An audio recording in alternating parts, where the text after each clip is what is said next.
கார்த்தி தீபா சரியில்லை இப்போ ராட்டகாசமான எபிசோட் வந்திருக்குன்னே சொல்லலாம். ஸ்கிப் பண்ணாமல் ஃபுல்லோடையும் கேளுங்க. விசி வந்து சுத்தமாக போக மாட்டேங்குது. பார்க்குறலாம் லைக் பண்ணிட்டு பார்த்தீங்கன்னா எனக்கு கொஞ்சம் பேச வந்து முட்டிட்டா இருக்கும். நம்ம கார்த்திலேருந்து எல்லாரும் வந்து தீபாவை எப்படி கண்டுபிடிக்குன்னு தெரியாமல் வந்து தவிச்சிட்டு இருக்காங்க. அப்போன்னு பார்த்து தீபாவோட வாய்ஸை கேட்டு ஒருத்தவங்களுக்கு ரொம்ப பிடிச்சிருந்துச்சி. நம்ம சபையில் வந்து தீபா வந்து பாடினாங்கன்னா நமக்கும் வந்து ரொம்ப பெனிஃபிட்டாக இருக்கும். ஏகப்பட்ட பேர் வந்து நமக்கு வந்து டொனேஷன் வந்து கொடுப்பாங்கள்ல அப்படின்னு சொல்லிட்டு அந்த இடத்துல வந்து வராங்க. இதுதானே தீபாவோட வீடு? ஆமாங்க. உங்களுக்கு என்ன வேணும் அப்படின்னு சொல்லி கேட்குறாங்க அந்த இடத்துல. நம்ம அபிராமி அம்மா, முதல்ல உட்காருங்க. நீங்கள் காஃபி சாப்பிட்றீங்களா? அதெல்லாம் ஒன்றும் இல்லை. தீபாவோட வாய்ஸ் எங்களுக்கு ரொம்பவே பிடிச்சிருக்கு. அவங்க எங்கள் கம்பெனிக்காக வந்து பாடுவாங்களா? அதனால தான் உங்ககிட்ட வந்து கேட்டுட்டு போகலான்னு வந்தோங்கிற மாதிரி கேஷுவலாக வந்து விசாரிக்கிறாங்க. கார்த்திகிட்ட என்ன சொல்கிறதுனே தெரியலையே அப்படின்னு சொல்லும்போது ஒத்துமொத்த குடும்பமும் அப்படியே வந்து அமைதியாக வந்து நிற்கிறாங்க. ஐஸ்வர்யா வந்து சொல்லலான்னு ஆரம்பிக்கிறப்ப, ஐஸ்வர்யா அம்மா கிட்ட தானே பேசுகிறாங்க, அம்மாவே வந்து பதில் சொல்லுவாங்க, நீ எதுக்கு தேவையில்லாமல் வந்து பேசிக்கிட்டு இருக்கேன்னொன்னே அவனை பார்த்தோன்னே சரி நம்ம எதுக்கு பேசிக்கிட்டு அமைதியாக நின்றுருவோம் அப்படின்னு சொல்லிட்டு அமைதியாகிடுறாங்க அந்த இடத்துல. ஒரு பக்கம் அபிராமி அம்மா வந்து அப்படியே கேஷுவலாக வந்து பேசுகிறாங்க. தீபா தானே கண்டிப்பாக பாடுவா, என் மருமக என்ன டேட்னு சொல்லுங்கள் அப்படின்னு சொல்லும்போது ஒரு டேட் வந்து சொல்கிறாங்க. இதுக்கு எவ்வளோ பேமெண்ட்டு அப்படின்னு சொல்லி கேட்கும்போது அதெல்லாம் விடுங்க, அதெல்லாம் அப்புறம் பார்த்துக்கலாம். நீங்களே வந்து எந்த சூழ்நிலைக்காக பாட்டு பாட கூப்பிட்றீங்கன்னு நல்லா தெரியுது. அப்படி இருக்கும்போது உங்கள்கிட்டலாம் வந்து காசெல்லாம் வாங்கக்கூடாதுங்க. நாங்கள் வந்து ஃப்ரீயாகவே பாடி கொடுத்துட்றோம் அப்படின்னு நம்ம அபிராமி அம்மா வந்து சொல்லிடுறாங்க. வேறு லெவலில் மாதம் இருந்துச்சுன்னே சொல்லலாம் அந்த சீன்லாம். கார்த்திக் ஒன்றுமே புரியல. அப்படியே அவங்க மட்டுக்கும் போகிறாங்க. சார் மறந்துடாதீங்க சார், உங்கள் ஒய்ஃபை வந்து நம்ம சபாவில் வந்து பாடணும், நீங்கள் தான் சார் பாட வந்து கூட்டிகிட்டு வரணும்னு சொல்லிட்டு அப்படியே வந்து விசிட்டிங் கார்டை வந்து கொடுத்துட்டு போகிறாங்க. கண்டிப்பாக சார் ஒய்ஃபை வந்து கூட்டிகிட்டு வந்துடுறேன்னு சொல்லிட்டு அம்மா எதுக்காக வந்து நம்பிக்கை வந்து இது மாதிரிலாம் கொடுத்துருக்காங்க. தீபா எங்கே இருக்காங்கன்னு தெரியவே இல்லை. அதுக்குள்ளே இன்னும் ஒரு வாரத்துக்குள்ளே தீபாவை எப்படி இருப்பாங்கன்னு கூட புரியல. அவங்க தூங்கிட்டு இருக்காங்களா, இல்லை அவங்களுக்கு நான்லாம் முன்னாடி நின்னா தெரியுமா, இல்லை அவங்களுக்கு பாட்டு பாடுற முடியுங்கிற விஷயமாவது அவங்களுக்கு தெரியுமான்னு ஒன்றுமே புரியல. அம்மா எப்படி இவ்வளோ பெரிய நம்பிக்கையை வந்து அசால்ட்டாக வந்து கொடுத்துட்டாங்கன்னு சொல்லி அந்த இடத்துல யோசிச்சுட்ருக்காங்க. அப்போன்னு பார்த்து அவங்கள வழி அனுப்பிச்சி வச்சதுக்கப்புறமேட்டுக்கு எப்படிம்மா இப்படியெல்லாம் ஒரு நம்பிக்கையை வந்து கொடுத்துருக்கீங்க, தீபா எங்கே இருக்காங்கன்னு தெரியல, அப்படி இருக்கிற சுச்சுவேஷனில் இதெல்லாம் ஏமா அவங்களுக்கு தேவையில்லாம நம்பிக்கை வந்து கொடுத்தீங்க அப்படின்னு சொல்லும்போது, ஆமாம் இதைத்தான் வந்து நான் சொல்லி கட் பண்ணலான்னு பார்த்தேன், நீங்கள் தான் வந்து அவசரப்பட்டுட்டீங்க அப்படின்னு சொல்லி ஐஸ்வர்யா வந்து சொல்லும்போது கடுப்பாயிட்டாங்க அந்த இடத்துல அருண். நான் தான் அப்பயே சொல்லியிருக்கேன்ல நீ கொஞ்சம் அமைதியாக இருக்கணும்னு, தேவையில்லாமல் பிரச்சனை பண்ணிகிட்டு இருக்க அப்படின்னு சொல்லும்போது அமைதியாகிடுறாங்க அந்த இடத்துல. நம்ம ஐஸ்வர்யா ஒரு பக்கம், நான் தான் சொல்கிறேன்லப்பா இந்த விஷயத்தை ஏன் தீபா வந்து நம்ம நம்பிக்கையை வந்து உண்மையாக்கக்கூடாது. அம்மா நீங்கள் சொல்கிறது எனக்கு புரியலம்மா, எப்படி இருந்தாலும் நம்ம தோக்கக்கூடாதுன்னு தீபா வந்து நினைப்பா. தீபாவுக்காக நான் வாக்குறுதி கொடுத்துட்டேன், அதனால் கண்டிப்பாக வந்து என் மருமக என்னோடய வாக்குறுதியை வந்து நிறைவேற்றுவா. ஆமாம் நீங்கள் வீட்டில் இருந்தாலே வந்து நிறைவேற்ற முடியுமான்னு தெரில, அவளுக்கு தெரியுமோ தெரியாதோ, இதில் அவள் எங்கே இருக்கான்னு தெரில, அதுவும் அவள் எப்படி இருக்கானும் புரியலை. அப்படி இருக்க சுச்சுவேஷனில் அவள் வந்து அப்படியே பாடிட்டாலும் அப்படின்னு சொல்லி ஐஸ்வர்யா வந்து மைண்ட்லேயே வந்து பேசிகிட்டு இருக்காங்க அவங்களுக்குள்ளேயே.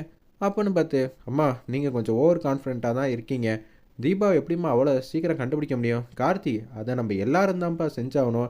தீபாவை கூடிய சீக்கிரம் வந்து கண்டுபிடிச்சாகணும். அவன் அந்த கச்சேரியில் வந்து செமையாக வந்து பாட்டு பாடி ஆகணும். அதுக்கு எல்லோரும் யோசிங்க. சரிம்மா, தீபாவுக்கு இந்த விஷயத்தை வந்து தெரிய வைக்கணும். அதுக்கு தெரிய வைக்கணும்னா எப்படி பண்ணணும்?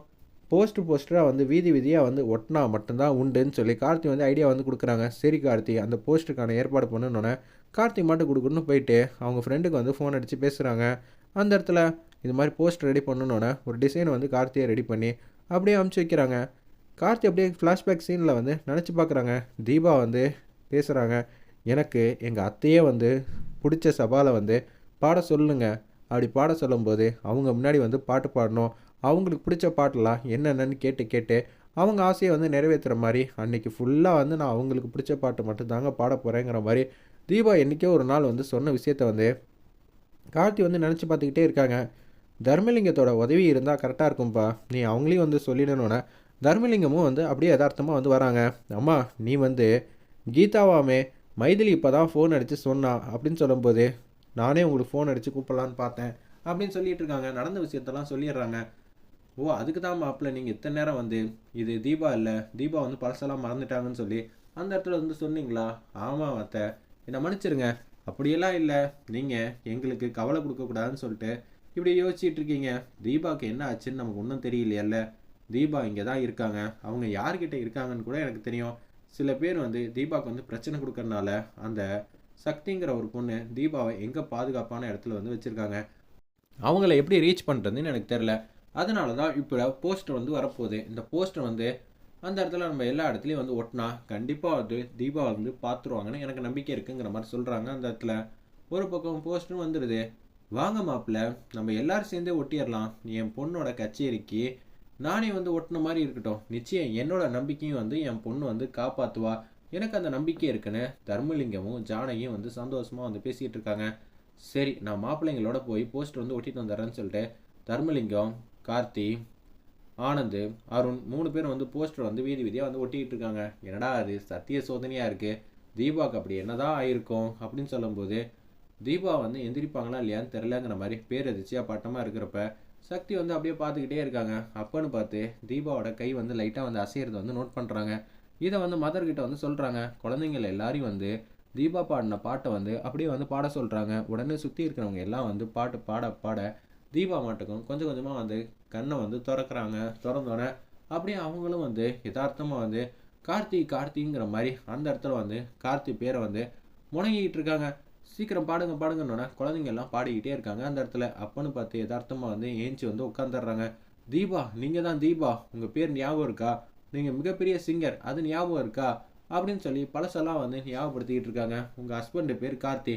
ஆமாம், என் ஹஸ்பண்டு பேர் கார்த்தி, அவரை பார்க்கணும் தான் நான் ஆர்வமாக வந்து வெயிட் பண்ணிக்கிட்டு இருக்கேங்கிற மாதிரி தீபா ஒரு பக்கம் வந்து சந்தோஷமாக வந்து சொல்லிட்டு இருக்கிறப்ப கார்த்தியும் சரி ஆனந்த், அருண், மாமா நீங்கள் மாட்டுக்கும் பேசாமல் உட்காருங்களேன், நாங்கள் ஒட்டிடுறோம்.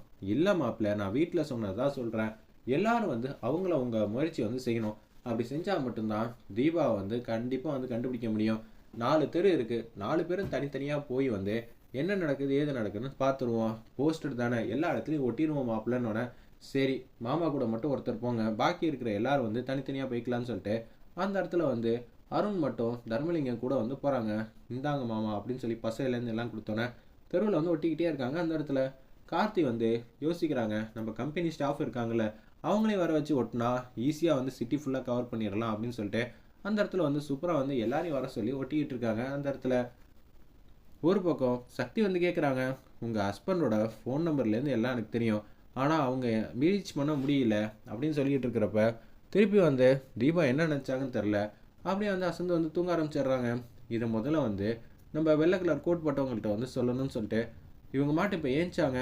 நாங்களாம் பாட்டு பாடினோன்னே ஆமாம் அப்போனா வந்து அவங்க இன்னும் கொஞ்சம் நேரத்தில் வந்து ஏஞ்சிருவாங்க, நம்மளாம் கவலைப்பட வேண்டிய அவசியம் இல்லை, தேவையும் இல்லைங்கிற மாதிரி தான் சந்தோஷமாக சொல்கிறாங்க. கார்த்தியும் தீபாவும் கூடிய சீக்கிரம் வந்து எப்படி பார்ப்பாங்கன்னு ட்விஸ்ட் வச்சுருக்காங்க.